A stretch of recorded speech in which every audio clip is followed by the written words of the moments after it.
Hello, everybody, and welcome to another edition of SacTown Movie Buffs. Once again, I'm Kier, and this is Jason, and we are back with another show. We're doing another one of our top 10 list shows, and now we are on our top 10 films of 2002. This will be part one. So once again, our part ones, we usually do our number 10 through number 6, and then we'll do a second show where we do our part two, where we'll conclude it with our number 5 through 1, plus some honorable mentions as well.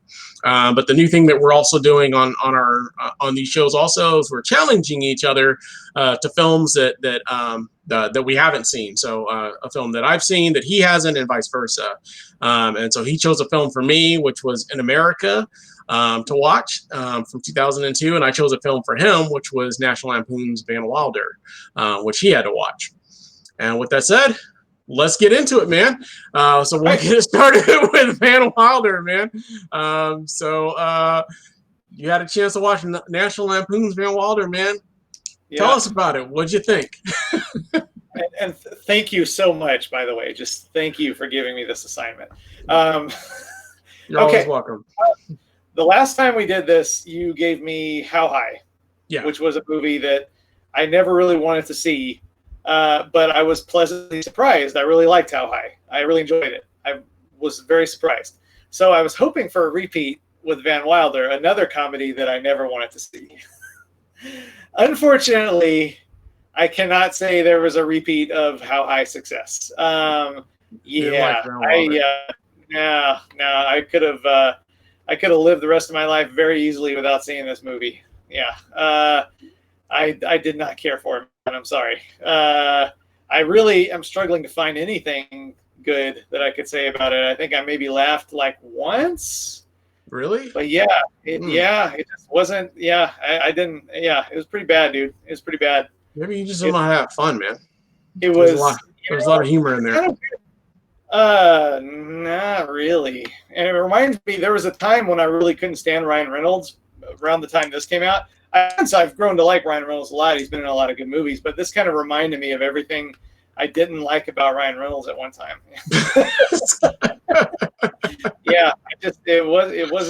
It wasn't funny. Like, it was really tasteless without being funny, because tasteless can be funny, as demonstrated in How High. How High was very tasteless, but it was funny. This was very tasteless, but it was not funny, man. Oh, man, I love that scene with the dogs and the pastries, man. Oh, my God. That was like the worst scene of all. Oh, my God. I thought that was hilarious. That one guy, where do I know that guy? And I was like, I had to do some research. And I was like, oh, yeah, that's Tech from The Real World Hawaii. Do you remember that guy? Oh, yeah. You're right. Yeah. And I guess he's been in some other stuff, too. But I was like, wow, that was a blast from the past. Yeah, he went on to do nothing else after that. So Actually, if you look at the IMDb, he's been in some other stuff, but nothing really to note. Seeing, but I was like, where do I know this guy from? And I knew it was something like that, because it was like he was in the movie, but he wasn't really in the movie. He'd just get like a line every, half hour, but he was always there because people. I don't know, man. He was like the fourth lead of Van Wilder. I don't know, man. Yeah. But he gets 4 lines for movie. But anyway, yeah, man. Thanks for the challenge, but you didn't care for that one, huh? I could have lived without seeing Van Wilder. Sorry, man. Well, maybe we'll do better with our next film then. So 2003, yeah. Yeah, 2003 might be better for you. Well, sorry you didn't like that one, man. I thought you might get a few laughs out of it. So I went in with an open mind. But didn't happen for you. All right. Oh well. Moving on. So my challenge was In America, which is basically about this Irish family of immigrants that basically are immigrating to the U.S., specifically New York. They came in, I think, via Canada, immigrating. It's a drama. They're a family. They've had a lot of heartache and loss. They've lost the parents lost a child. The 2 girls in the photo, they lost a brother, basically. And it's kind of like their story. Basically, they're moving to New York. The husband, he has aspirations to do like stage acting. So basically, kind of the whole typical move to New York, move to the U.S. and start a life over again kind of thing. And they move into like this area of New York, this very seedy part of town, and this building that's. Basically, the best way to describe it is a hellhole. So, but no, there's basically like junkies that live in the building. There's just all kinds of just bad people, basically, mostly junkies, that sort of stuff. There's a guy that lives in the building that paints and yells and screams and they live in a building where it's really dirty and dingy and it's basically kind of like a drama, their struggle to kind of like survive in that city, and they kind of end up befriending, most of them end up befriending the gentleman that yells out of the building and that kind of stuff. And Mateo is his name. And, and it's kind of like the walk of life of their struggles. The mom kind of gets a job as like a waitress at a diner nearby. The husband keeps trying to like, get acting going. And then the story with the kids and that kind of stuff. And that's basically kind of the basic gist of it. It's a drama film. I liked it. I thought it was a good film. It was a good story. It's like one of those heartwarming stories, which is good. Anything that a loss of a child and that kind of stuff, and just kind of like their struggle and kind of like the American dream. You immigrate here and you struggle and you make it work, and that's kind of basically what the film is about. And there's a little bit more to it and that kind of stuff. They end up getting pregnant, and the mother starts having complications with the pregnancy and that kind of stuff. So there's a lot of different, other elements of drama that are involved in it. The gentleman they befriend, Mateo, he's got some sort of illness that he's dealing with also. And so there's a lot of stuff going on with that. But overall, I thought it was a good film. I enjoyed it. It wouldn't make my top 10 of this year or anything like that, I don't think. But overall, I thought it was a good film. It was a good drama and a good story. Nothing I can really fault with it. That I couldn't say that I didn't like about it or anything like that. But just a really good drama, really good film. So cool. Cool, man. Cool. I'm glad you enjoyed it. Yeah, that was one that I saw several times when it was a new release, and one that I took my sister's kids to. I know they really liked it a lot. My mom liked it. It's just a good immigrant story. It's a good tearjerker without like really being manipulative or anything like that. I love the New York aspect to it too. So I'm glad you liked it. Yeah. No, it was a good film. Nothing. I like I said, I don't have anything I can say bad about the film or anything like that. Overall enjoyed it and thought it was a good film, a good drama, if you will. So. Yeah. Glad you liked it. Good choice, man. Good choice. Yeah. I wish I could say the same. Maybe next time, man. Maybe next time. Maybe I'll just suggest I wanted you to watch again. You can watch Mount Water again, even though it didn't come out that year. We just watched it again anyway. So. Sorry. Well, with that said, moving on, let's get into our real top 10, our top 10 films of 2002. We're going to start off with number 10. And if you don't mind, I'll have you kick it off, man. Your number 10 for 2002. All right, man.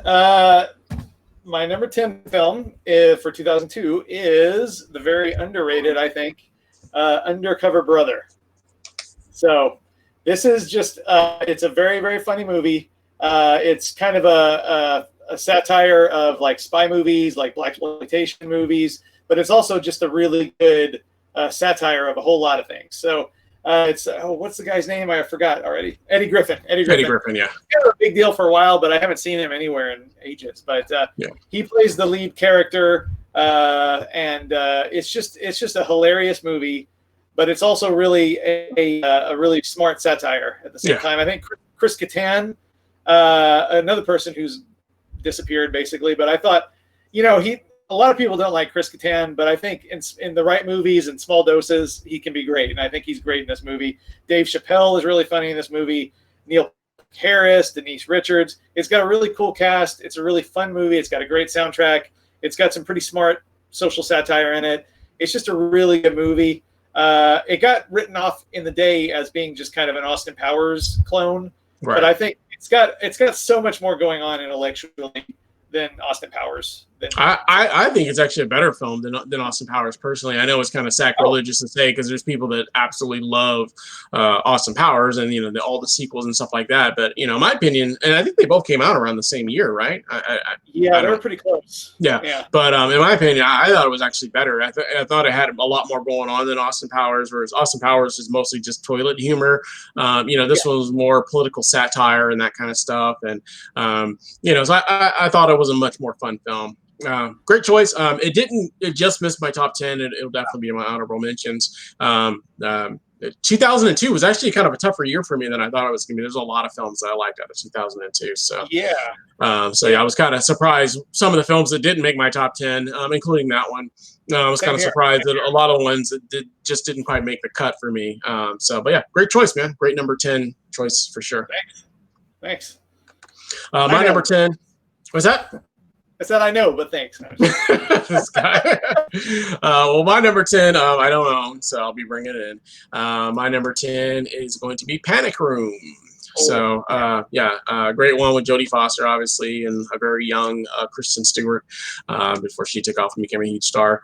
Most people have seen Panic Room. Basic general synopsis is, their mother, daughter, single parent, basically end up buying like this flat or home or whatever you want to call it that has a panic room, which is cool, and they actually have to use it, and that's pretty much the gist of the movie. I'm checking out.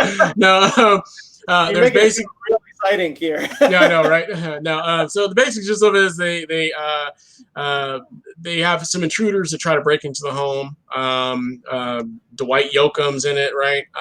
And Forrest Whitaker and Jared Leto. And Jared Leto, yeah. So those are the main bad guys in this one, I guess, if you will. They're basically trying to break into the home because they're after something in the house. When they realize that there's intruders breaking into their house, the mother and daughter go and hide in the panic room. But what they find out is what the criminals are after are actually in the panic room. So that's kind of where the story unfolds. And so it's basically like an adult version of Home Alone. So, but I mean, in a nutshell, it kind of is. You know what I mean? Yeah. It basically turns into like a more serious version of Home Alone in that sense, because they're trying to get into the panic room, they're trying to keep them out, and so there's kind of like this cat and mouse kind of chase within the home. But very good action, thriller, drama, if you will. Well, not so much a drama, more thriller, I would say. Just a really good film, one that I've always loved. Haven't seen it in many, many years. Definitely need to revisit. I used to own it at one time, but I don't now. Still, I believe one that still holds up. I don't know. I seen maybe 6 or 7 years ago, probably last time I saw it, but it still held up pretty well for me. So that is my number 10, Panic Room. Cool. Yeah, that's I love Panic Room. It's a little higher up in my top 10. Oh, cool. I think it's another one that is pretty underrated. I think it tends to get skipped over when people are talking about David Fincher movies. Everyone wants to talk about Seven or The Social Network or Fight Club, and I don't like Fight Club, but most of his movies I really like a lot. And this one, nobody ever really seems to talk about Panic Room. But I think it's actually one of his best movies. It's one of his simplest movies and most efficient, I think. And it's just, I'm a big fan of suspense thrillers, especially ones that are in a confined space, a confined period of time. It's a One Crazy Night movie and a Bag of Money movie, actually. Yeah, sure. Yeah. But yeah, I think he does a great job. The cinematography is great. The way they make use of that space. I think it's 3 levels. I mean, and they do a really good job of exploiting that space for every like suspenseful scenario you can imagine. So yeah, I love Panic Room for sure. I think it's very underrated. Cool. Yeah. Cool. Well, yeah. Number 9. Number 9, another underrated seems to be a theme tonight, but another movie that I think is very underrated is The Rules of Attraction. Oh, yeah. Yeah. So this is a movie that kind of came and went in 2002. It didn't make any money. The critics didn't like it for the most part.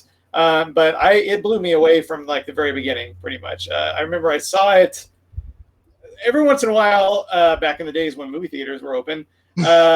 I would have this experience where I would see a movie on a huge screen. It was at the Cinedome, where it was just an enormous screen. It was like a movie that I really liked in a pretty much empty theater.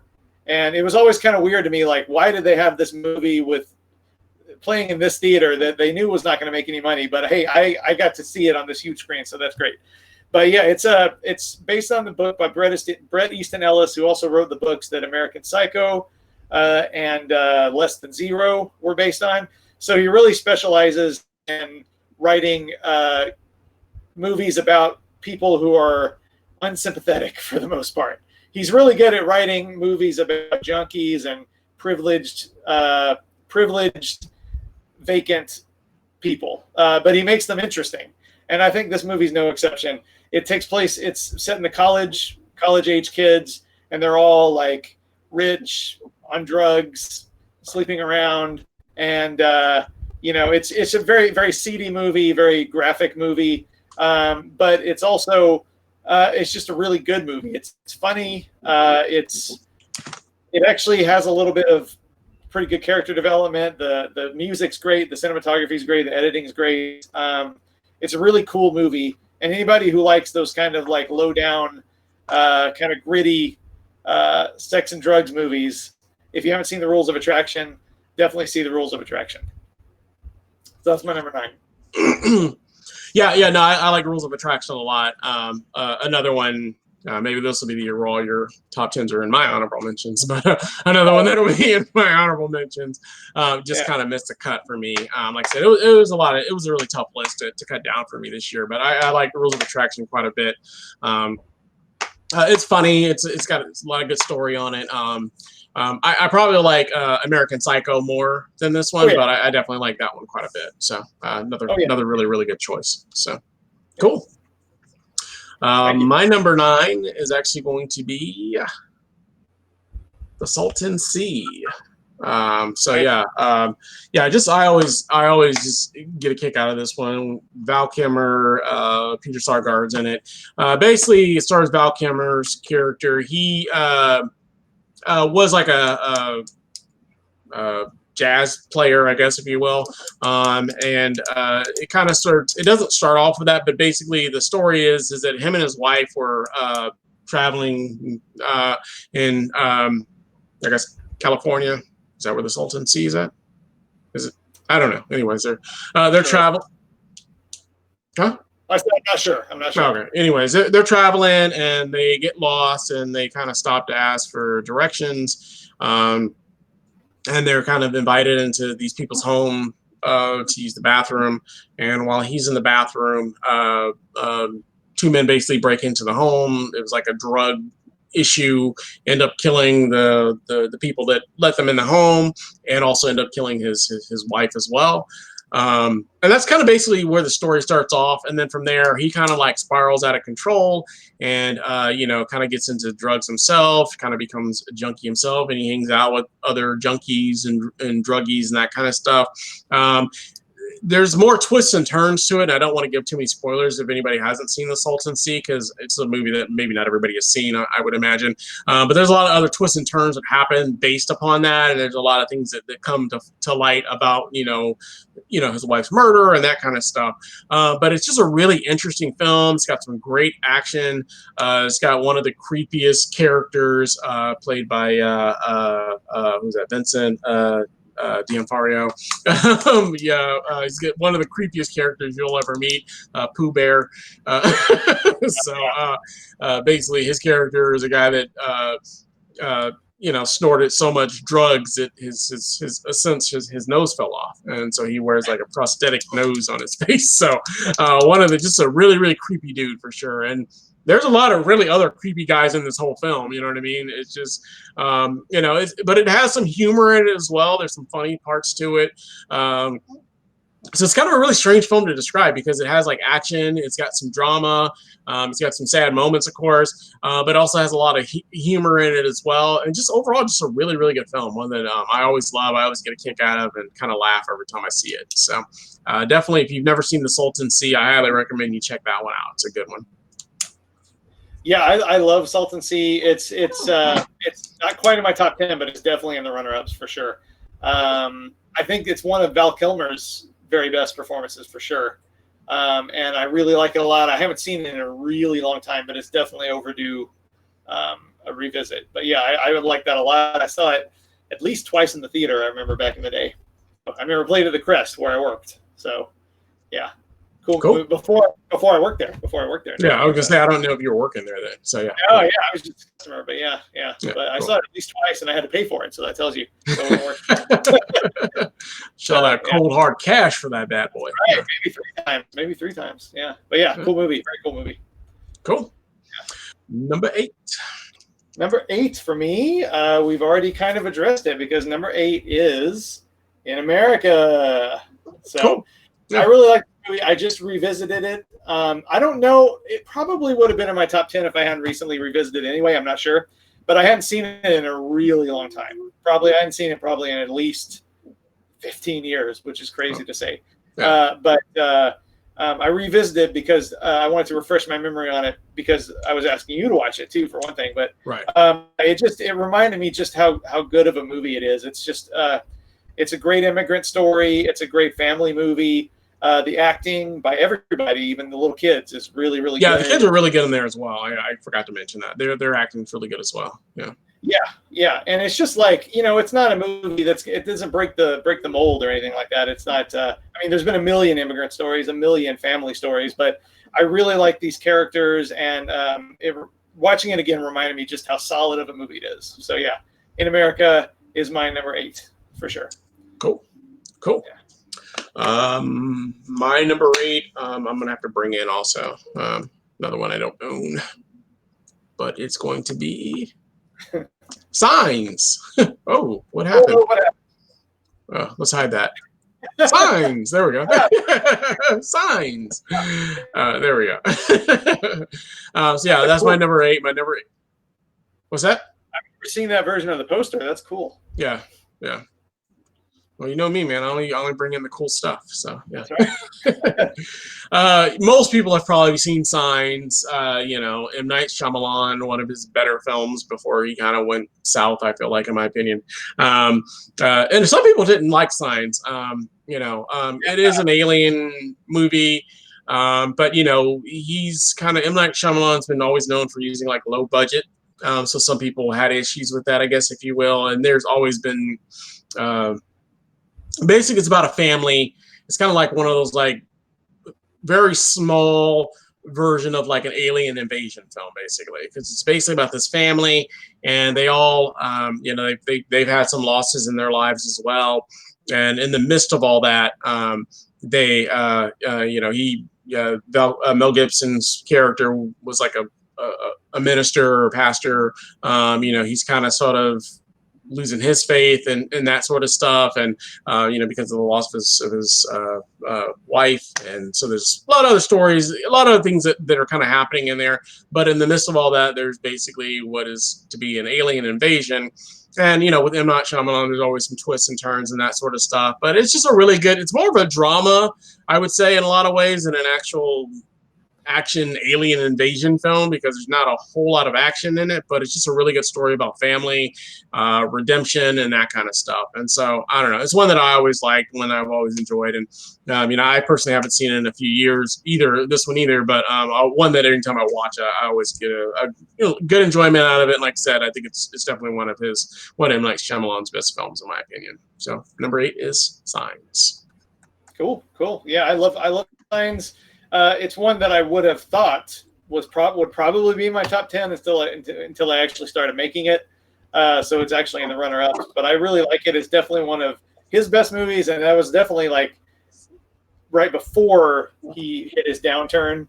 Right. In my opinion, like The Village. I don't hate The Village, but Lady in the Water was terrible. The Happening was terrible. Did you ever see The Visit? I did see The Visit. Yeah, The Visit was like he was starting to get back. I thought. Yeah, I didn't hate The Visit. I thought it was better than the last two, Lady in the Water, or I thought I actually liked it better than The Village, in my opinion. Okay. So, yeah, I think so too. But I think Split is when he finally came back. I love Split. Yeah. But Signs is great. I think most people have the issue with the very ending, which I said is okay. That's a little goofy.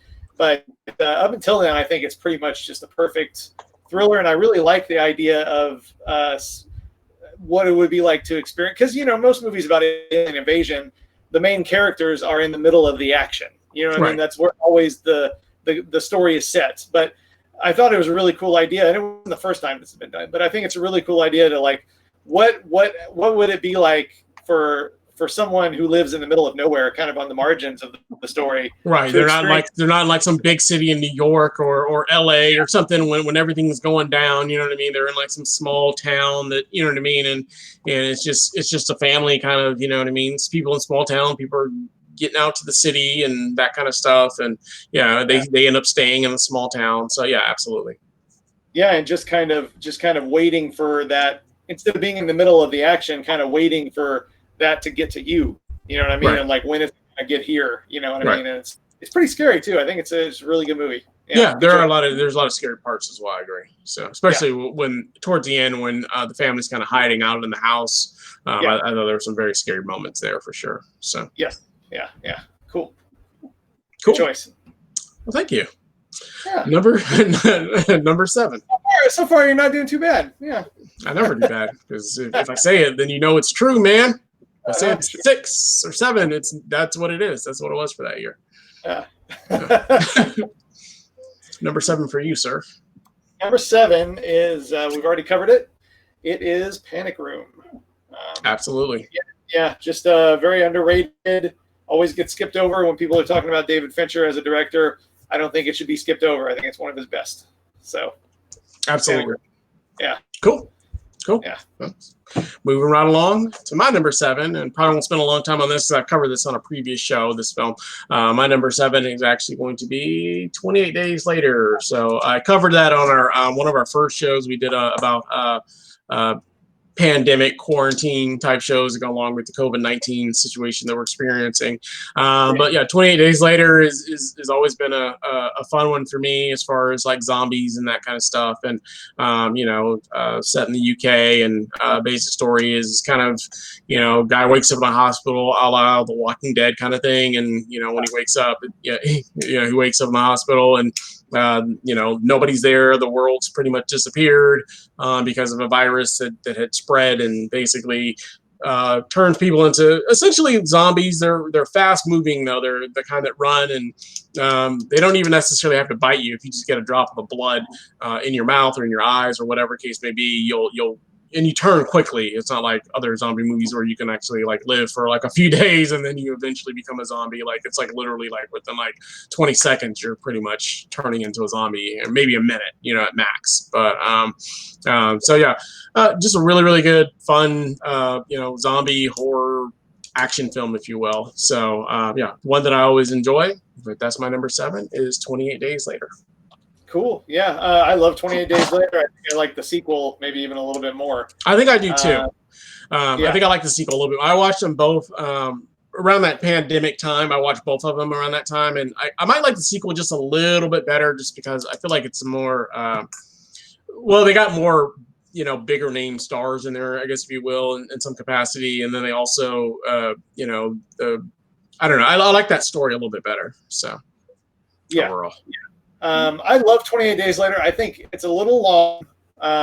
2 hours, it definitely kind of feels like 2 hours, and like it's perfect to me. It's like perfect until it gets to that big like mansion at the end where the military is. And to me, at that part, it's kind of slows down. It kind of loses focus a little bit there. But I mean, I still really like it a lot, and I think it's a really good ending. And it's kind of debatable whether it always gets discussed in when you're talking about zombie movies, and it definitely did kick the door open for the zombies to return to being popular again, which they hadn't been for a long time.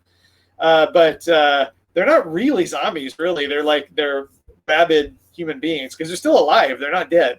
They're basically, they have like extreme rabies or something like that. Yeah. But I'm not complaining. I don't mind people calling it a zombie movie at all. It basically is in every other way. But love it. Sorry to get off on a tangent there a little bit, but but it's similar to the one with Brad Pitt, I guess, in that capacity too, like the fast moving virus. They're not dead either. They're not dead either. They're just like not people anymore. Yeah, exactly. Yeah. Basically. Yeah. Cool. So I like that one too. Yeah. Yeah. Cool. All right. Number 6. We're already moving right along.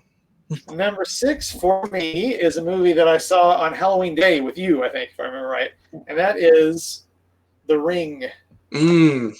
Yeah. So The Ring is one of those movies that I was obsessed with seeing when it came out. I watched the trailer like 50 times before it came out, and I was super excited about it because I just love the concept.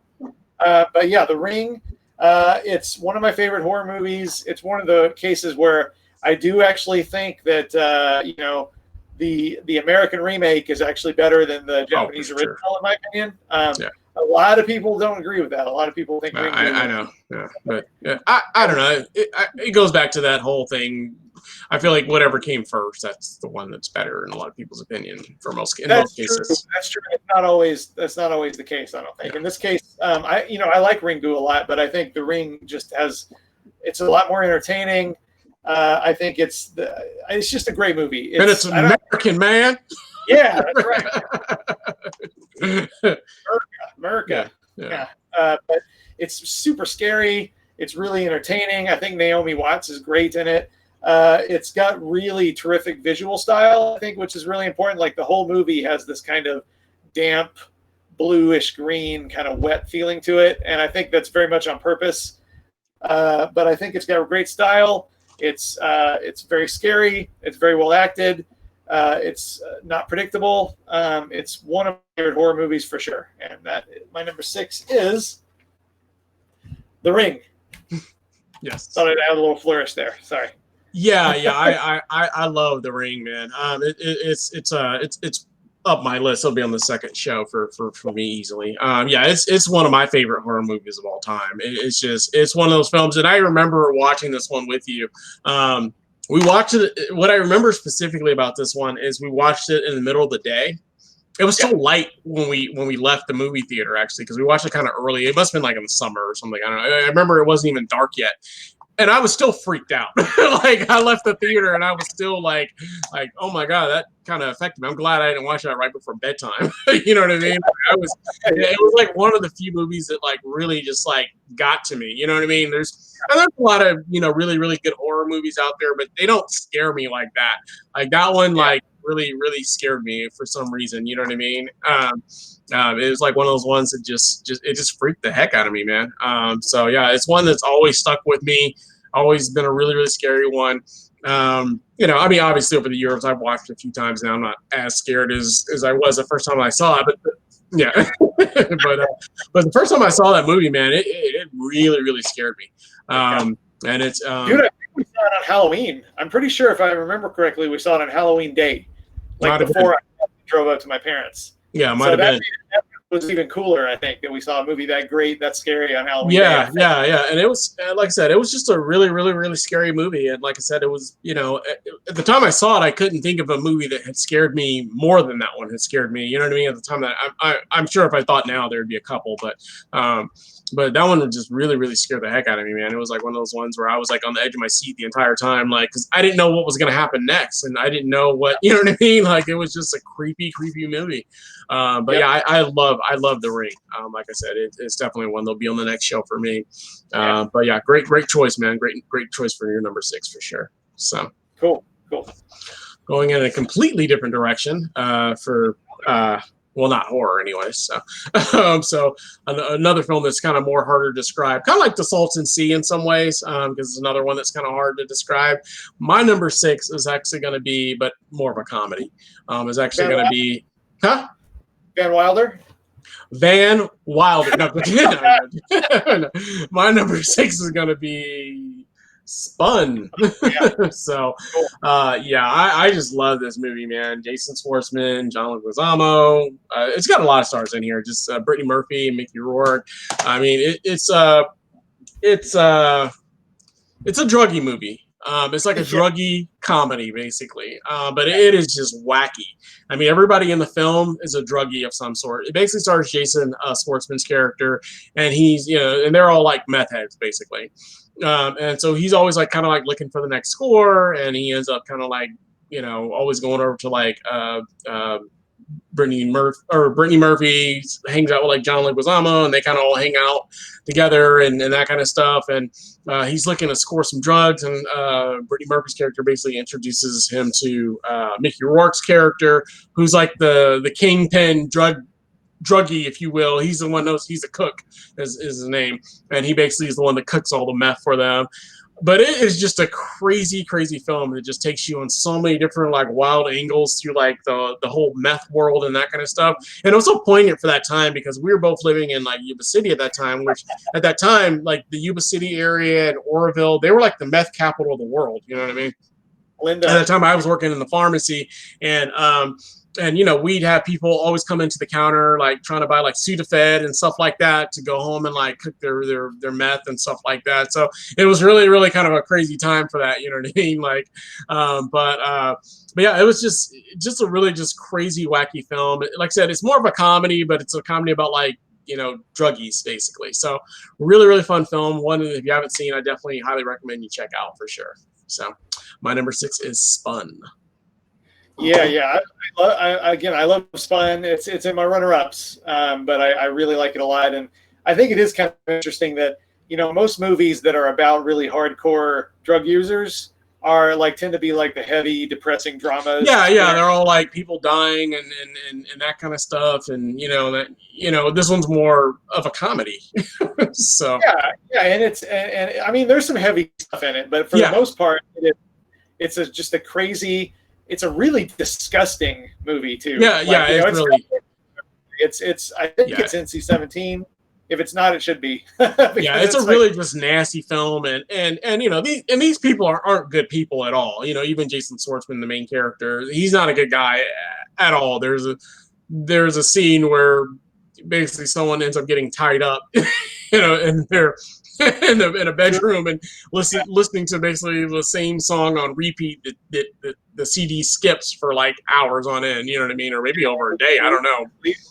Just leaves her there. It just leaves her there, like just listening to like, you know, this is your favorite song, and it just plays it and just leaves her there, and then like the CD skips and it's just like like